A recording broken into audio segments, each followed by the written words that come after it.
To me, money is something that has a value, but that value has to then be determined by the market. Would you then say that money is like the blood of the socioeconomic organism? I'm not sure I ever thought of that really, but it is called what is money after all? How widely does it have to be used in order to be a money? And are we talking about globally? Are we talking about within a country? Are we talking about within a state? What is money, right? Ultimately, money is a useful good. That's what money is, right? That's another definition of money. It's the ultimate instrument of optionality. It buys you any good or service in the marketplace.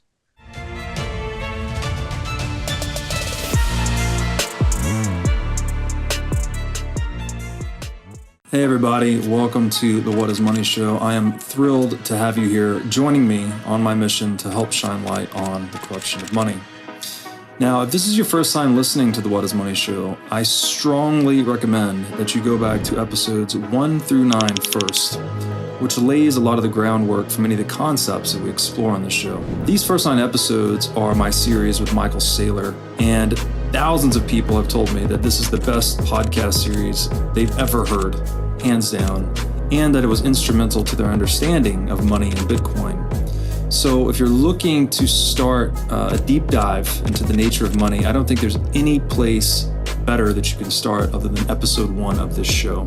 Now, a little bit about this show and how it makes money. The What is Money Show is 100% sponsor based. So all of our revenues are derived from direct sponsorships. And I strive to be very selective about the sponsors that I work with, specifically only using sponsors that I use personally, and also choosing sponsors that have values which are well aligned to the values expressed on this show, such as freedom, education, self-sovereignty, etc. So what I'm going to do now is a few ad reads right at the top of the show, and then I'll do a few more ad reads in the middle. And I hope you'll take the time to listen to them, as again, these are hand-selected sponsors, and I think you'll like what they have to offer. Today's podcast is brought to you by In Wolf's Clothing. Wolf is the first startup accelerator dedicated exclusively to the Bitcoin Lightning Network. 4 times per year, Wolf brings teams from around the world to New York City to work with like-minded entrepreneurs, pushing the boundaries of what's possible with Bitcoin and Lightning.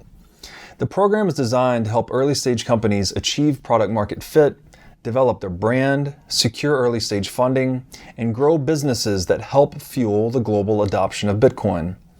So go to wolfnyc.com to learn more about the program or apply.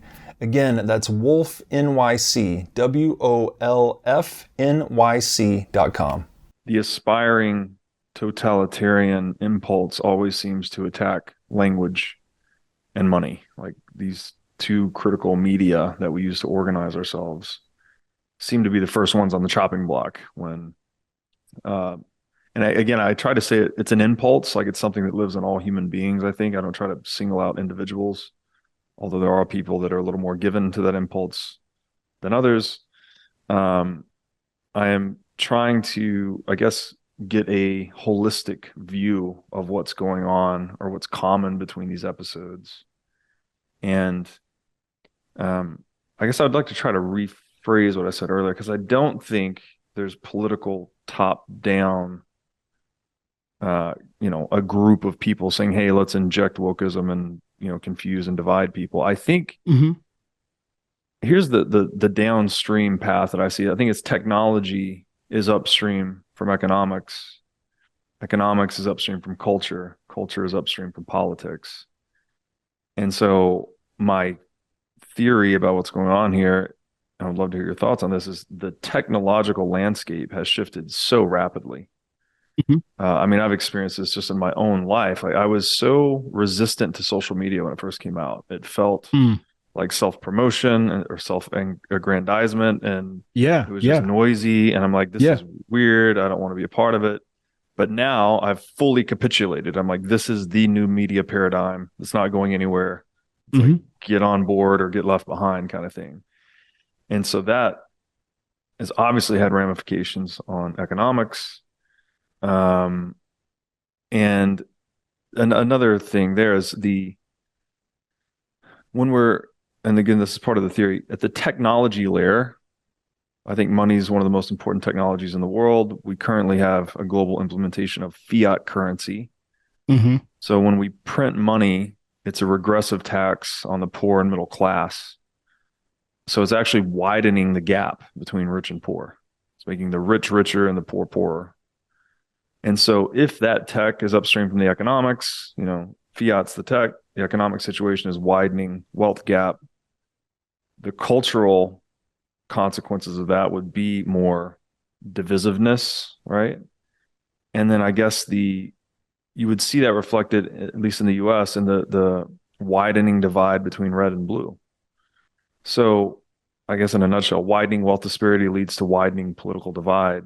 I think in an unstable epoch when there's just a tremendous amount of uncertainty, especially when you're dealing with regimes that simply can't be trusted, that having options becomes vitally important.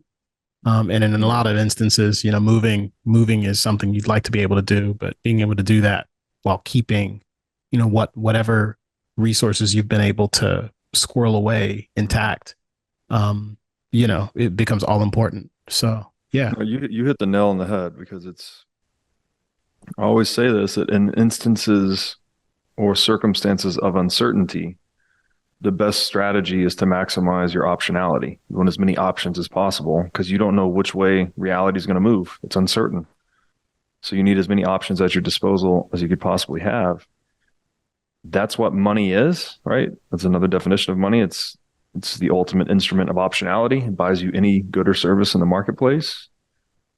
And Bitcoin's like the most superior form of money we've ever had. So it really is the ultimate tool of optionality, which lets you contend with uncertainty in the most effective way possible. And from your standpoint, I mean, obviously money, with its primary function as a kind of medium of exchange and a store of value, is that enough for Bitcoin to replace that function, or do you need additional applications for Bitcoin for it to really catch on and to become established, if it's not already, but an established and meaningful part of the global economic system? I think money is definitely enough, right? If it was just gold 2.0, that's gold's a $10 trillion market, that would be pretty significant for Bitcoin. But I don't think it will stop there. I think there already are applications being built on it, protocols being built above Bitcoin, like the Lightning Network, that make it much more functional as a medium of exchange, and that you can move it very quickly, very low fees, privately, etc. All of those other applications and higher order protocols put additional demand on the base layer. So it's causing it to appreciate even more rapidly, basically, as those systems have more transaction volume, there's more demand for Bitcoin to fund the liquidity of those channels and whatnot. So I don't think it doesn't necessarily need other applications to succeed. I mean, I guess Lightning Network, you could say, is pretty necessary if you want a usable medium of exchange. But in current conditions, it's so useful just to be able to put your wealth in something that's semi-untouchable, right? And then you can vote with your feet. You can go wherever you're treated best, and you don't have to leave with nothing. Like most refugees across history have just left with nothing, right? Whatever, clothes and a bag of whatever they can carry, and that's it. This is something much more substantial, right? It's just a piece of information that can contain really any amount of wealth you can put on it. So it's a really big deal. It's a radical way to state it. Yeah. The economy is not a machine. It's in a sense that they call it an organism back in the 19th century, a lot of economists. And I think that is pretty good, because it does live, and it just does grow or shrink in size and have different outcomes depending on all these different things, right? It's responding to a lot of different things, but it sort of has a life of its own.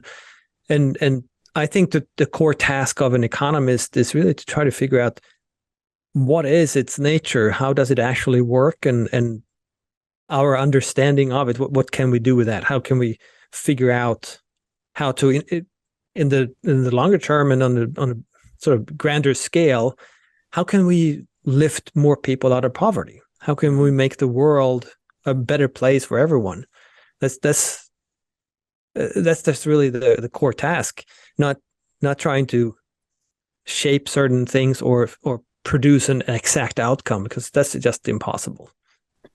Yeah, absolutely. Well, I think the author Taleb said, he described it as confusing the cat for the washing machine. That you think you can go in and just change a little pipe or something on the washing machine and repair it. It's deterministic. Basically, you can figure it out, but you can't do that to the cat, because the cat is not a machine. It's a complex system.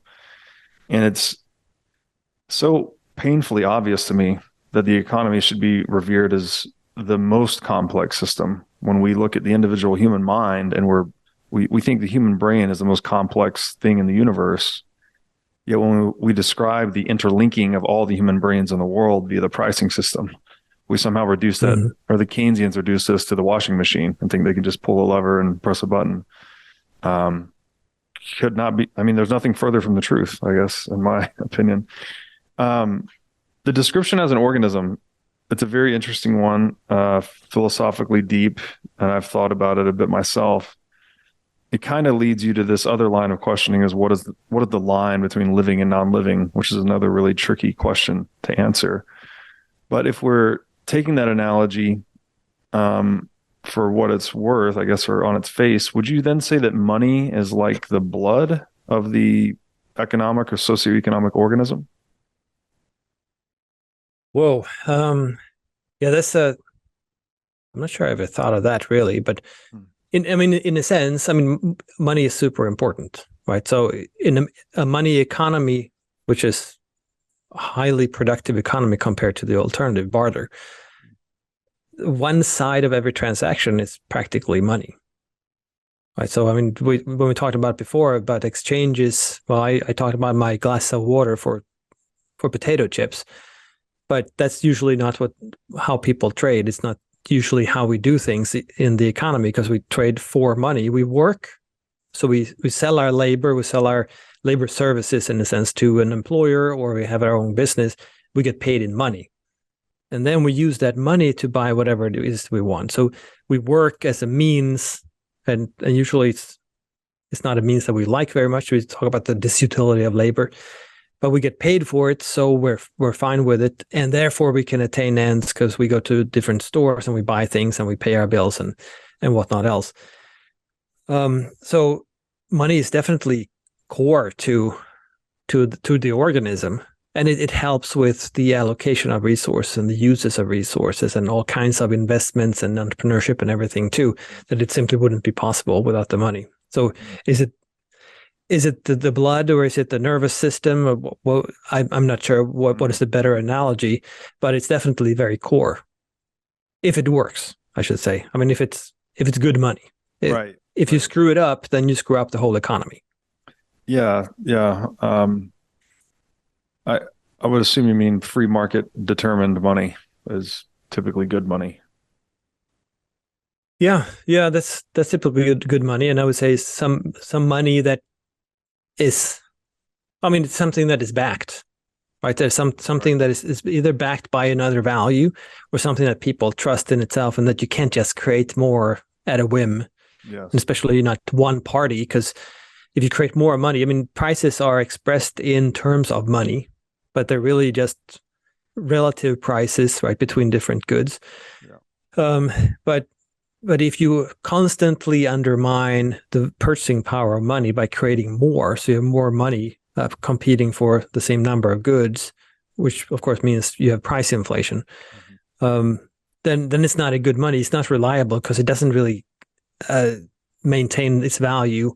You can't really save it like people could before with, say, gold coins or whatever, which you could put in your mattress and it retained its value. Mm-hmm. You didn't lose everything just because you had it in your mattress and you didn't use it. It was a form of savings. And And as long as as long as people in general can trust the money, and the money actually is valuable to everybody else, and then it works well. Of course, this excludes pretty much everything that we call money today. All those state currencies are unreliable, to say the least. They're a reliable means of indirect taxation for the governments, but there's really nothing else. Yeah, well said on that. And then a little further down, I want to read this excerpt to you because I think it's very important. That it's not just that money emerges naturally, but it's also like a key, or perhaps the key, to really unlocking economic abundance and productivity. And so you wrote that money is therefore much more than a convenience. It is necessary for exchanges to take place and for the advanced, specialized production processes we take for granted in the modern economy. Large-scale production, supply chains, and specialization are made possible because money uncouples our efforts as both buyers and sellers. Due to the uncoupling, we can also specialize in what we do well rather than produce only what we ourselves want to consume. Consequently, we can focus our production efforts on where we make the biggest difference, where we create the most value for society. Without money, we would not be nearly as productive. So in this organism or complex system, or just this, vast network of interrelationships, basically, money accelerates the whole thing, right? It like juices the whole process and really gives us economic calculation so we can trade and negotiate faster. We can think more clearly about economic matters. We can engage in business planning, long-term production, trade. And it's all possible because we have this common language of economic numeracy called money, right? It's I guess it's not just the psychological effects. I guess I highlighted those, but there's also just the ability to hold cash balances, right, as a buffer against uncertainty. That's a huge necessity when you're an entrepreneur, let's say, facing the uncertain all the time. Anyways, I'd love to hear your feedback on that passage. I thought it was brilliant. Yeah, no, I agree. I mean, you can't really imagine what an economy would be like without money. I mean, it facilitates all these different trades, but anyone starting a new business, I mean, if you're starting production of a good, what is it that you have to think about? Well, okay, first the good. Will it be valuable enough for someone to buy this at a price that makes it profitable for me? Well, then that means that you have to imagine how valuable would this be on people's personal terms, but how much money would they be willing to part with to get this sort of thing, compared to everything else that they have to choose from, right? How can I place my whatever it is I'm producing so high on their ranking that they will part with money? And then my job is to figure out how can I produce this at a cost that is lower so I get something in between, or at least I don't suffer a loss, right? Mm-hmm. Well, that means I have all these choices to make. Do I buy a big machine and produce a ton of these things, or do I rely on manual labor? Do I have one factory with lots of trucks, or do I have many factories distributed that are closer to the customers? I mean, all of these different choices that you have to make, how can you make those unless you have money prices for all those things, right? If you already have a market wage for drivers, and you already have prices for the trucks, and you already have prices for the land and the factories, then you can make comparisons and you can figure out, okay, which one would be the better choice here? Which one would lower the cost and increase volume, or whatever you're aiming for? But without prices, without money, then you would say, okay, so either I have one big factory takes lots of concrete and lots of workers, or I have several smaller factories which takes concrete and labor. And you have to compare in kind, and we can't really do that. It doesn't tell us anything at all.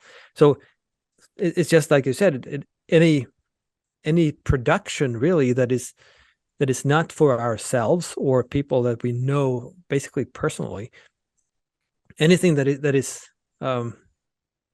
anonymous and large scale is completely impossible. We can't even We can't figure out how to put it together, how to structure that type of production. We can't figure out whether it's a good thing or a bad thing. And there's no way of guessing either, because we don't have anything to compare different options. We don't have a unit. Mm-hmm. So money sort of releases this completely. That's just like in the section you read, because suddenly we don't have to produce for ourselves, and we don't have to produce what we think that we would want in case we can't sell it. A lot of us produce things that we don't want at all. I mean, I produce a lot of peer-reviewed papers. Well, I don't produce them for my own consumption. I produce them for others. And the same thing with my lectures on campus. I hardly ever consume my own lectures. Right? They're not for me. And so if I couldn't sell them, then, well, they would be worthless to me. But I think there's a market, so I can sell them for money, or at least I get paid to do this stuff, right? So I can focus on doing something that I'm really good at, rather than something that would produce something that I would want. So I can be of greater service to mankind by focusing on where I produce the best, right? Where I can produce as much valued outcome as possible, whether or not I like it, because I can get paid in money, and then I can use that money to buy what someone else has produced and that they're really good at producing, but they might not want it themselves. Mm-hmm. Right? So we can get the best and the most productive out of each and every one of us. Mm-hmm. And then we can organize all these long, advanced, really complex production structures and make choices between different inputs and between outputs and production technologies and things like that, because we can compare the cost in money. Were it not for money, we couldn't do any of this. Wow. It's wild to think about it that way. Yeah, I mean, almost like if it is an organism, the economy is pretty unintelligent without money, to say the least. I mean, information is just not flowing without money. Yeah, really, really good points there. You mentioned that Girard gives an account of the origins of money. Right. As it, I guess, through a framework of mimesis, perhaps acquisitive mimesis. Yeah. Could we just touch on that a little bit? And you mentioned it's a different book actually as well. It is called "What Is Money After All?" So I suppose I'd be robbing your listeners of a Girardian treat if we didn't touch upon that as a final topic. I'll give the really quick version, and I'll do another shameless plug. This would be in lecture 7, to the final lecture about. And it's not so much an invention of money that Girard is really interested. He's not interested in painting as a genealogical, like a clear historical progression of different political economies. He's really trying to help us understand contemporary capitalism, but it does touch upon money. So I'll get to that. Girard traces a genealogy of capitalism to gift giving. So as you probably know, the Smithian conception of the historical progression, right? First it was bartering, then it was money, then it was debt and loans and gifts. That's wrong, right? Graeber actually gives a pretty convincing argument here that it's actually flipped. First, it was gift giving, and then money was invented, and only in the absence of money for people who are used to money do we get bartering, like in prisoners of war camps. So, and this is quite a natural intuition that gift giving would be the dominant mode of existence in small tribalistic societies, because after all, when you're with your close friends, you never say I'll do your spreadsheet if you walk my dog for 2 hours, right? You help your friend do spreadsheets, you help your friend walk their dogs. Now, of course, you also keep some kind of tally, so if someone always keeps asking you, you stop being friends with them. Mm-hmm. But I hope you get the intuition. Okay, so it was a gift giving economy. And Girard thinks that Girard is highlighting 2 very interesting things about such an economy. First, such an economy where it appears to be material aid. In many cases, it was not about that at all, but it was about ego, right? It's a topic we've touched upon many times today. There's these stories of these great chiefs who throw lavish parties, competing against who could give each other the best gift, and often squandering the very things that they aim to give purportedly for aid. It's kind of like modern philanthropy, right? Or some part of modern philanthropy, where it's less about the receiver than it is the giver. The second thing that Gerard highlights is that, quite oddly, there usually are cultural prohibitions against rapid gift giving. So there usually needs to be a gap here, right? And I think, the intuition here is quite interesting as well, where if I'm really good friends with you, then I probably don't have to Venmo you for the dinner. But if I'm only going to meet you one time, well, we better settle that account right then and there, right? But the other thing is that Gerard thinks, because these gifts, their value is not certain, they have to, it's so easy to misconstrue who's winning and who's losing out in the deal, that if the gift giving is too rapid, it could incite violence. And that's why there needs to be a gap between the gift and counter gift. So money kind of fixes this, where money, you're confirming the value and you're cutting off the relationship. So money for Gerard is a substance that allows people to exchange much more rapidly and exchange on a much more increasing dimension of things. So modern capitalism for Gerard keeps the intuition that what appears to be material exchange isn't material exchange at all, but it how it's different from gift giving that is that there's money as a medium of exchange there that sort of atomizes people, that cuts people off from relationships, but in doing so engenders much more rapid material exchange and commerce. No, that's fascinating, because the intensity of exchange is proportional to how much wealth we create or how productive we become. So that's really interesting that I guess the gift economy was a low intensity exchange economy. So it's not capable. Right. Both in frequency as well as in terms of the goods exchanged. Yes, exactly. Yeah. That's super fascinating. And then I wonder if mimesis has to relate to the monetization of assets, I would imagine too. Like some guy's wearing gold, right, as a collectible. And then passing gold on to his son or wife as they get married as a means of wealth transfer across generations. It does. Please observe those families doing it. And yeah. And this explains, for example, why gold is valued differently in different cultures, right? I believe when the Europeans arrived, the South Americans couldn't make sense of the degree that their lust for gold and silver. When you look at what currencies were being used throughout different pagan societies, you'd be quite surprised. Some were using literally wheels, huge wheels that you'd roll around as currencies. So yes, that's exactly right. And in cryptocurrencies is a great example. Why is a dog coin worth so much? And so there's however, right, the fact that many cultures, if not most cultures, have converged on silver and gold as these precious things tells us it's not just mimesis, right? And this again goes back perhaps as a fitting place to end, because I know we're a bit up on time, because it's an isomorphism of physical and metaphysical desire, right? There are physical qualities of gold and silver that maybe make them interesting, but their value is clearly not just those physical qualities. It's this additional social aura that we've imbued upon them. Right. So fascinating to think about. But I like the distinction between metaphysical and physical, because those are the two domains we're kind of operating within, right? It's the Darwinian preservation and the physical domain, but then there's this metaphysical, symbolic, social, meaning, participation, etc. Reminded of the Kissinger quote, all right, who controls the food supply controls the people, who controls the energy can control whole continents, who controls money can control the world. I don't think it's any coincidence that we've seen massive disruptions in food and energy and a massive printing of money like this. When you can't maybe observe the motivations directly, we can just observe the outcomes and infer the motivations. I think Carl Jung said something like that. And, it's just it's not a coincidence. Now I'd like to tell you about our sponsor, iCoin Technology. iCoin has just released a sleek new hardware wallet. Looks like a mini iPhone, a little touch screen and camera on it. The device has no Wi-Fi, no cellular connection, no GPS. It's a strictly physically cold hardware wallet. Like I said, it's got a high-res 3-inch touch screen.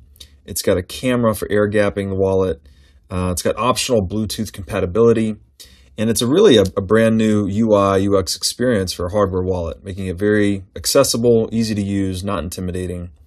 And as we always talk about on this show, the only way you can truly own your Bitcoin is by having it in self-custody. So you need a device like iCoin Wallet to truly own your Bitcoin.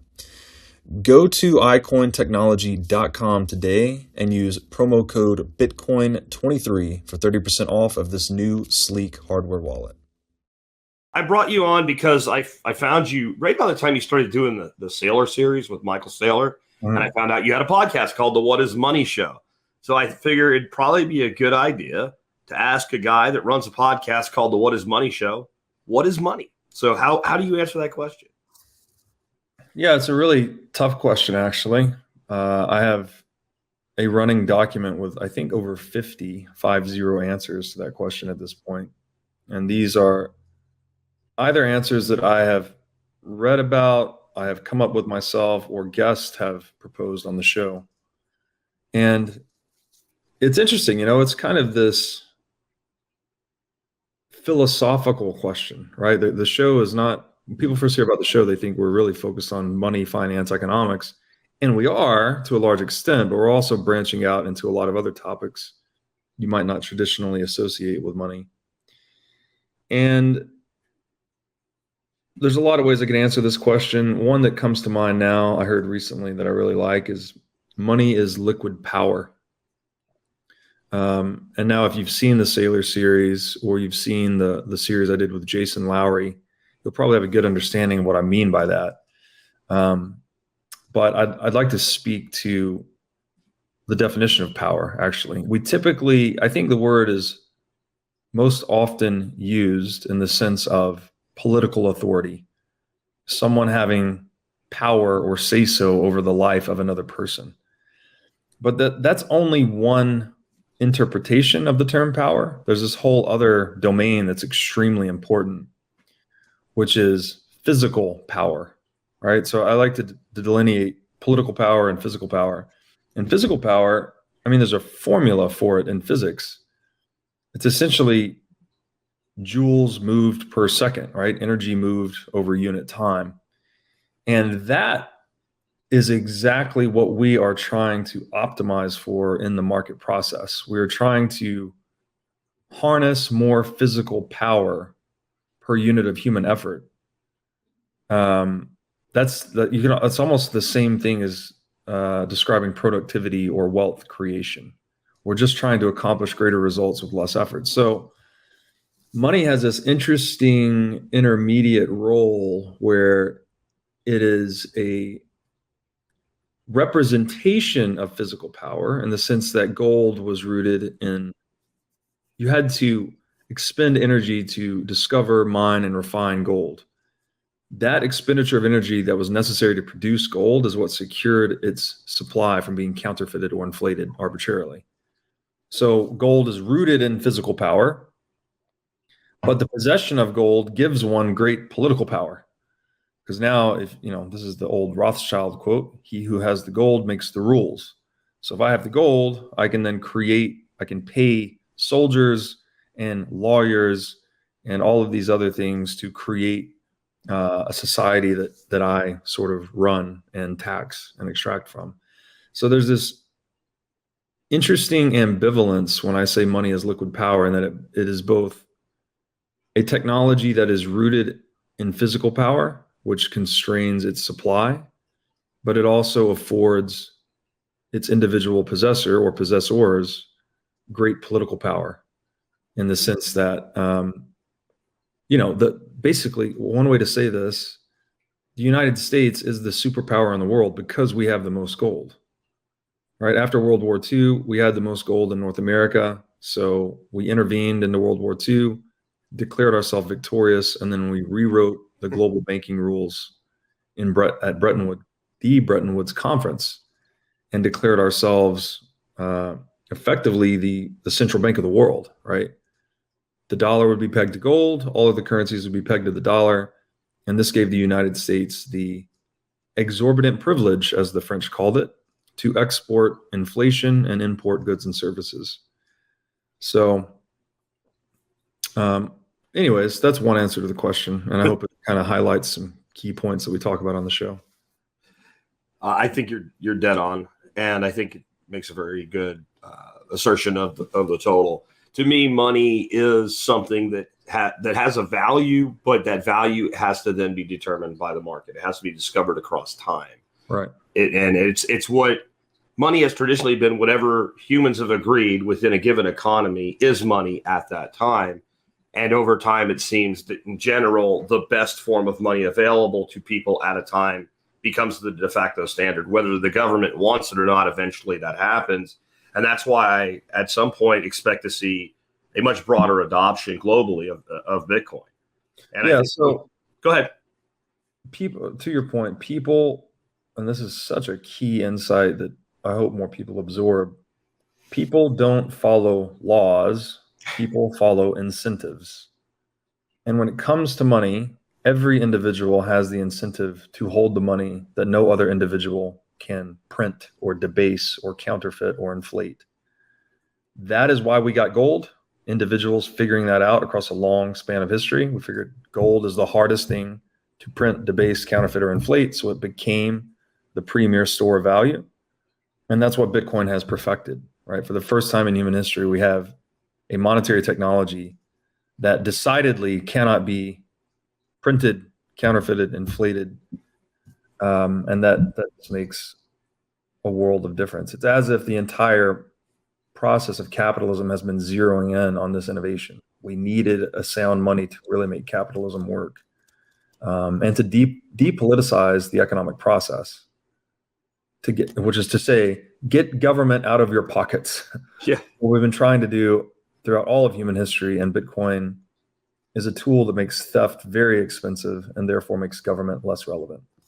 The way I view this is like the ultimate honeypot. It seems like that money is just, especially when it was centralized, we're on a gold standard and we centralize the custody in one place, that becomes an apparently irresistible honeypot for the state to resist bending to its own advantage, whether that's outright confiscation or cheap credit or whatever it may be, to monopolize the money ultimately.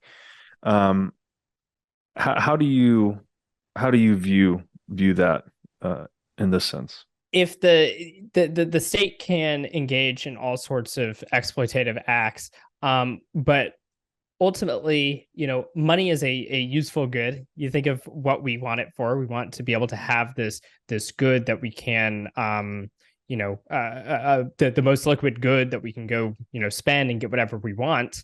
The state also wants that power. Mm-hmm. If you go, and if you tax, but you end up with just a bunch of wheat, well, then you then need to have to go and find people who want to trade wheat for the resources that the state wants, or they have to target their taxation to very specific goods that they want. So obviously you'd want to exploit by getting your hands on the most liquid goods, so that then in turn the state has access to whatever it needs to continue its goals.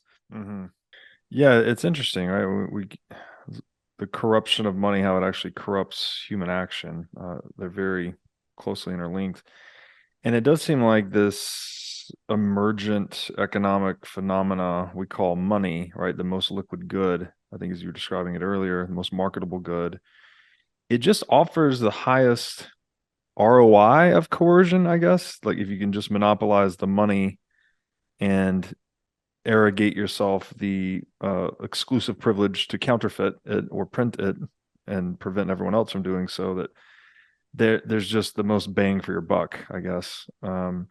And then, but on the ideological side, you obviously have to insulate that with something. And I think that's what we could argue Keynesianism is, right? This kind of false ideology or pseudoscience that's really just there to promote the counterfeiting of currency and its institutionalization in the central bank.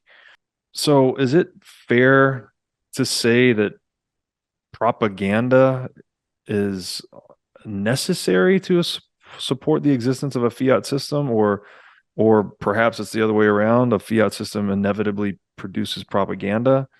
What are your thoughts on that? I mean, I'd guess a little bit of both. But yeah, once again, I mean, this is not something that would arise in a natural free market. By definition, or not, sorry, not by definition, but we just know, theoretically, from the works of Menger and so on, money is something that arises on the market naturally. Mises even says that, like, it can only arise as a commodity money first. You can't just introduce banknotes as the original money. So in order to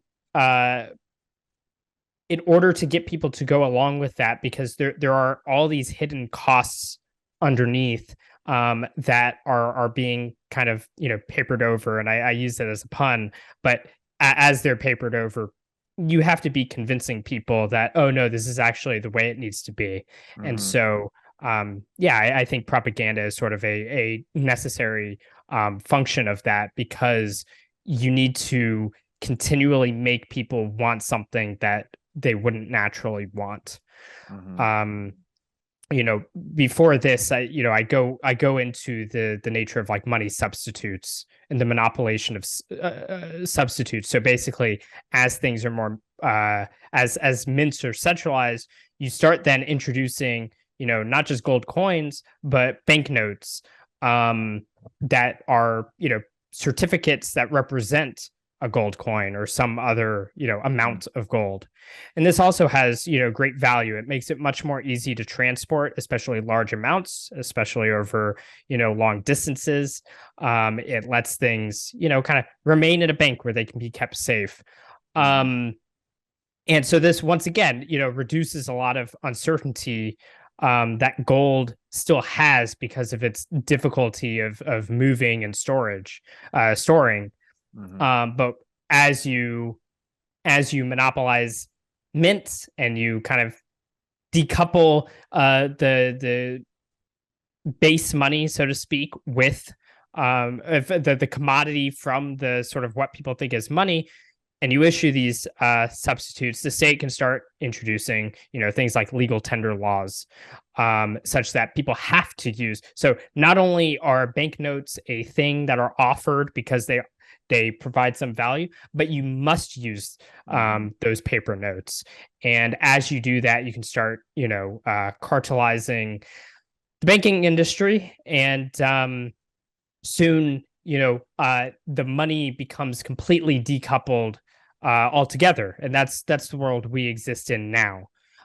What we have and what we've had for the past 50 years is not something that would ever arise on the market. It's simply like it wouldn't. I mean, we can get into all of the things, the theory behind that, but I'd recommend Holzman's ethics of money production to get into topics like that. But once you've done that, you have to convince people, oh no, this is totally how money works. Trust me, bro. Oh yes, a lot of great points there. And yeah, you mentioned theoretically Menger's on the origins of money, I think is his piece describing how money emerges naturally on the free market as an economic phenomenon, not a state dictate or decree. And then in these crypto assets, you have basically a copy and paste of Bitcoin's code in to develop a closed network, something that's trying to provide a solution in either a different market space or trying to compete directly with Bitcoin as money. And I just don't think that's going to work. I think money really is a winner-take-all market space. When you consider that the value of money is its liquidity, it's how many trading partners, how widely accepted it is in this one definition of money, which again, there's a lot of definitions. I guess in a nutshell, you could say for the same economic reasons, we only have one analog gold. My thesis is that we end up, not my thesis, many Bitcoiners' thesis, the Bitcoin maximalist thesis, is that we end up with only one digital gold and that everything else is just noise, right? These are all these shit coins are analogous to intranets Yep. and they're going to go the way of the dinosaur. And dino is actually a good analogy for them because we describe a lot of these. This is the fundamental difference between Bitcoin and shitcoin. Bitcoin is decentralized. All shitcoins are dinos, decentralized in name only. Yeah, absolutely. So I think there may come a period, I don't know when, maybe 10 years from now, where the same way we look back on intranets today and say, can you believe people ever thought that was going to be a thing? And we laugh about it. Well, some people haven't even heard about it today. If I bring up the term intranet to someone in their 20s, they don't know what I'm talking about. Yep. I think the same sequence of events is going to play out related to Bitcoin, that in maybe 10, 15, 20 years, we'll talk about shitcoins and people will be like, what is that? Never heard of that. It's really quite factual, actually. If you understand how the intranet is constituted, that it is this stack of open source protocols. Yeah. You know, most of us are familiar with HTTP. Yep. Most of us have probably heard of TCP/IP. These are all just open for mediating the exchange of data without permission. That's all it is. You can build a website without permission. You can communicate with people without permission. It's this decentralized media paradigm, effectively, that the internet has ushered in. And if you understand that, right? So the internet has evolved organically in layers. Yeah. That you could almost consider Bitcoin to just be the latest evolutionary layer right on top of it. It's instead of being an open source protocol for mediating the exchange of data, the genius of Satoshi is that he has figured out a way to create one of these internet layers that is actually anchored into reality, anchored into energy, anchored into physical thermodynamic reality, and such that it is capable of mediating the exchange of economic value. So in the same way we have the internet that lets us communicate without permission, obviously we're talking about the internet as a whole here. We're not talking about an application, like you can get censored off of Twitter or Facebook or whatever. We're talking about the internet as a whole, in the entire protocol stack. Bitcoin sort of just slots in nicely right there on top and says, hey, well, we have permissionless communications.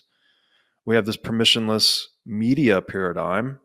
Well, what's the most important form of media in the world? I would argue it's the medium of exchange that we call money. Yep. I think it's the most, clearly it's the most valuable market space in the world. It's a technology that every human being in civilized society has to use. It's a technology that almost every human being in civilized society does not seem to understand. And it's incredible. It's kind of like a fusion, if you will. We have mathematics is one of our universal languages. It's given rise to this incredible technology that we have today. What did Arthur Clarke say? That any sufficiently advanced technology is indistinguishable from magic. Yep. So all of these magical tools, like we're using one right now, I'm talking to you from across the world on a video call. Yeah. All of this is born from that natural organic market process and born from mathematics ultimately. Math is a universal language. I think money is another, as I've described previously. We all need to use it. We think through it. We communicate through it. We have sayings about it. Don't tell me what you think. Show me what's in your portfolio. Put your money where your mouth is. Yep. That assertion was right on the money. There's all these little aspects of our language that sort of betray how universal something like money is. And what has Bitcoin done? Well, it's fused them together. We fused mathematics and money into one network, one tool.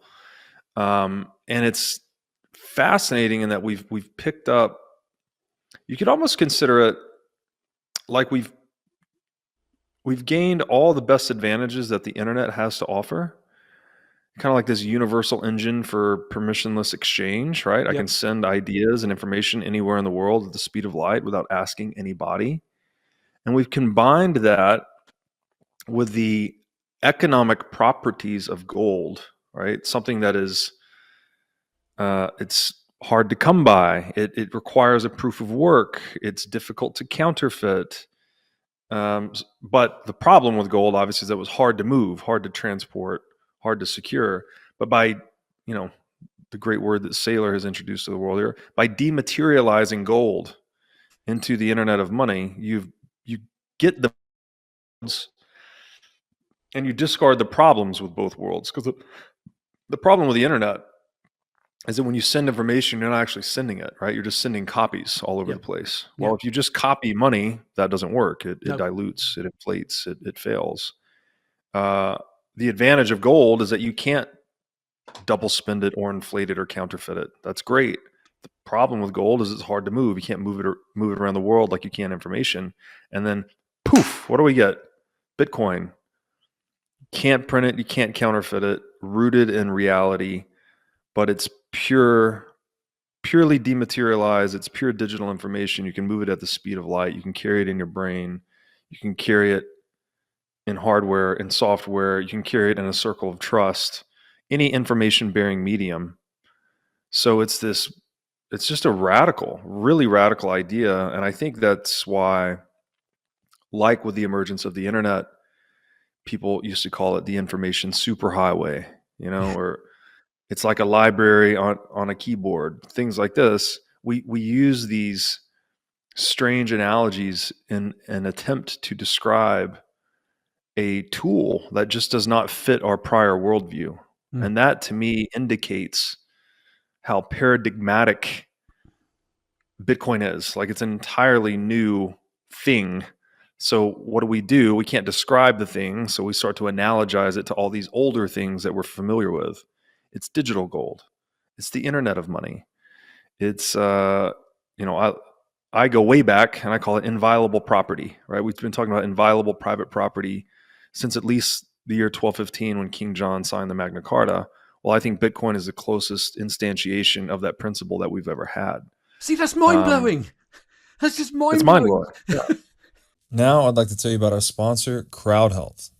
CrowdHealth is a Bitcoin-enabled alternative to legacy health insurance. Now let's face it, legacy health insurance is an absolute scam. Nobody can explain this better than the legendary comedian Chris Rock. Insurance. You got to have some insurance. You got to. There's an insurance. They shouldn't even call it insurance. They should just call it in case shit. Like, I give a company some money in case shit happens. Now, if shit don't happen, shouldn't I get my money back? So with CrowdHealth, instead of just paying premiums that you'll never see again, you can hold part of this pool of savings in dollars and in Bitcoin through CrowdHealth. And when you have a health event, you can draw against this pool of communal savings. So go to joincrowdhealth.com/breedlove to learn more or sign up. Now I'd like to tell you about our sponsor, Wasabi Wallet. With Wasabi Wallet, you can receive, send, and store Bitcoin privately. In Wasabi Wallet, your transaction history and wallet balance are completely hidden. Wasabi Wallet is easy to use. All of its privacy features are built in by default, and it works with any amount of Bitcoin. Wasabi users can make CoinJoin transactions together with BTC Pay server users or Trezor Suite users. For BTC Pay server users, they can make payments directly inside of a CoinJoin, and for Trezor Suite users, you can make CoinJoins directly on a hardware wallet. These features result in fee savings and security improvements for both sets of users. So go to wasabiwallet.io today to download the state-of-the-art Bitcoin privacy wallet. You talked a little bit about the origins of money as well, so I'll read an excerpt about that. You've got a very interesting description here. You write that money is the commonly used medium of exchange, and it has value to us because it provides this function. We value money like other goods because of what it can do for us. But it is not the bills and coins themselves that provide us with value, but the expectation that we can use them to buy what we want. This means money works because we recognize it as such and therefore accept it in exchange. Money has purchasing power. It is the belief that money can buy goods that makes it valuable. If we believed that we would not be able to use money to buy goods, perhaps we believe others will not accept it, then we too would not accept it. This means money is money because people consider it to be money. In this sense, money is largely a self-reinforcing social institution. We all have experience using it, and we thus have some idea of what it means for something to be money. But this does not explain what money is or why it is or how it came to be. So this interesting description I was referring to is money is largely a self-reinforcing social institution. Are you alluding to kind of like the game theoretic selection process that is money? I mean, that's at least the way I've come to view it. Is like many other things in the economic domain, we try different tools to see which tool is the best thing for the job. And when it comes to money, it's valued on its liquidity and its network effects.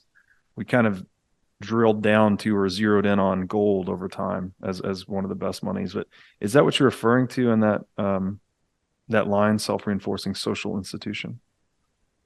Yeah, but it's when we already have money, it will continue to be money for as long as people consider it to be money, right? Mm-hmm. And it's really a huge problem theoretically, that how come that people in general accept something for buying and selling that they don't want and that they might have zero use for, and whether that is gold or if it's dollars or whatever it might be. I mean, they accept it only because they believe that, well, this is what we trade for, and I can always use dollars to buy other stuff, right? So there's a trust involved in an expectation that because others will use dollars, I can accept dollars indirectly then, so I can work for someone and get this piece of paper that I can't really do anything with themselves, right? But I can still accept to work for these pieces of paper because I believe that I can use this piece of paper to buy other stuff that I actually want, right? So it sort of separates my supply to the market from my demand from the market. But in order to get there, I mean, how do you get from just trading things for things in barter trade to everybody trading their things and basically selling everything they produce for this one thing that they don't want, and then buying other things with it?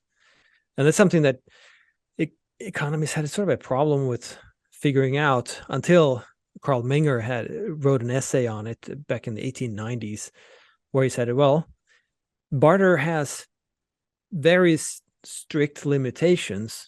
So yes, I could trade my glass of water for the potato chips, but I couldn't trade for a lot of other things because I need to find someone who wants what I have and offers what I want.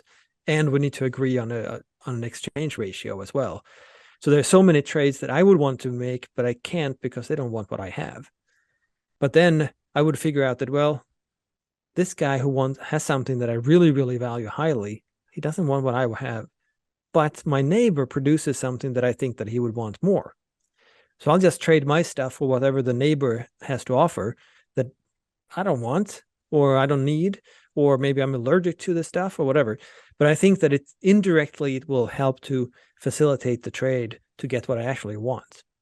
Mm-hmm. Now, when people start doing this, they will, of course, learn from each other, and they will start to trade and sell their stuff for what they think is the more saleable good.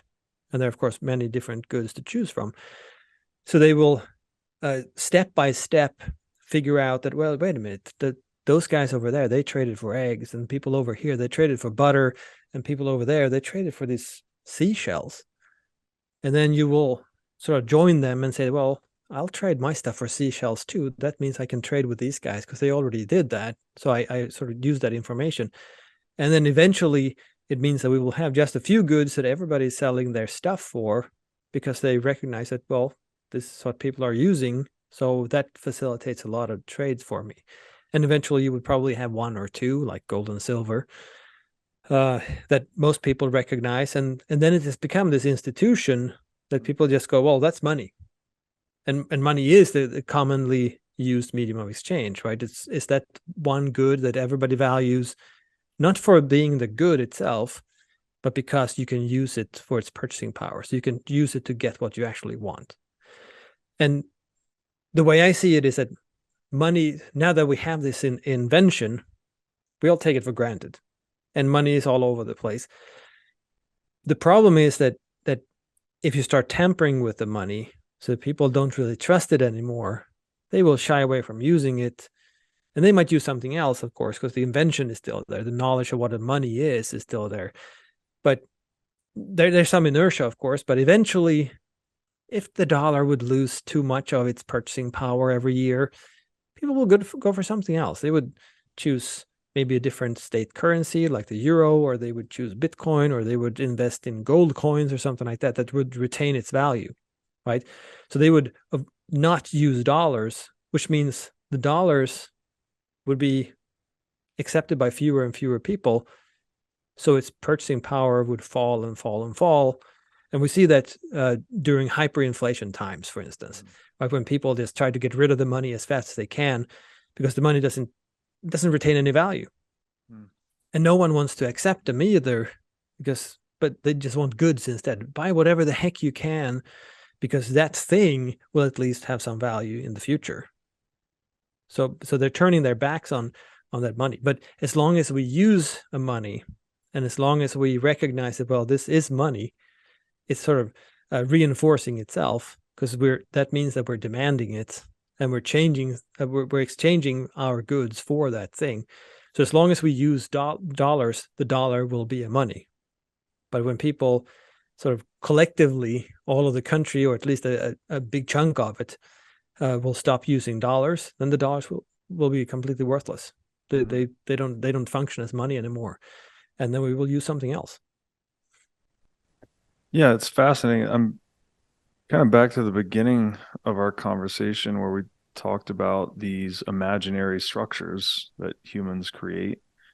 And it seems like money is sort of one that just emerges naturally, right? Anywhere that we're trading, whatever gets promoted to the most saleable or exchangeable or liquid asset just kind of emerges as money. It's fascinating. And you have another great excerpt here about this that I'll read. You wrote that a decree does not create money. It creates only an obligation, which is limited by the extent of its enforcement. However, it is fully conceivable that a government can, bit by bit, take over and monopolize an already existing money, which we have seen happen. Most currencies today are government monopoly monies, but that is not how money was invented or accepted as a medium of exchange. It is only how it ended up. The economic function of money cannot simply be created from the top down. So there's this strange element. Again, we needed consent for money to emerge through like the natural market process. You can't decree that into existence. But once it does exist, a government can come in by decree and, to your point, bit by bit, right? You can't just declare gold belongs to the U.S. government or something like that, but you can peg the dollar to gold and over time run a fractional reserve and then, suspend gold redeemability and do all these things.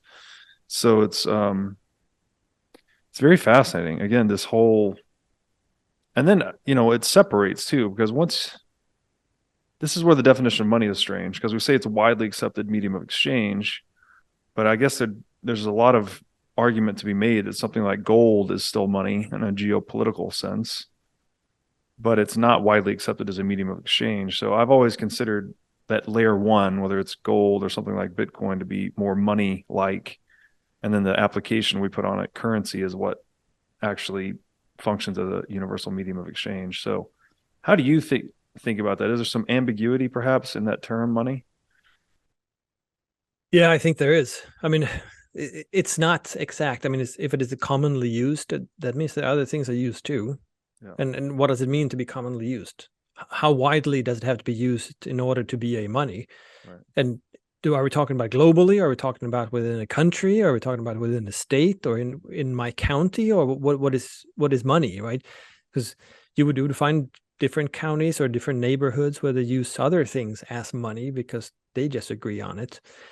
So I think it sort of is from a market perspective that certain things are commonly used for exchanges within a group of people or a group of actors, and it doesn't have to be sort of in a territorial sense. They don't have to live together or be adjacent to each other.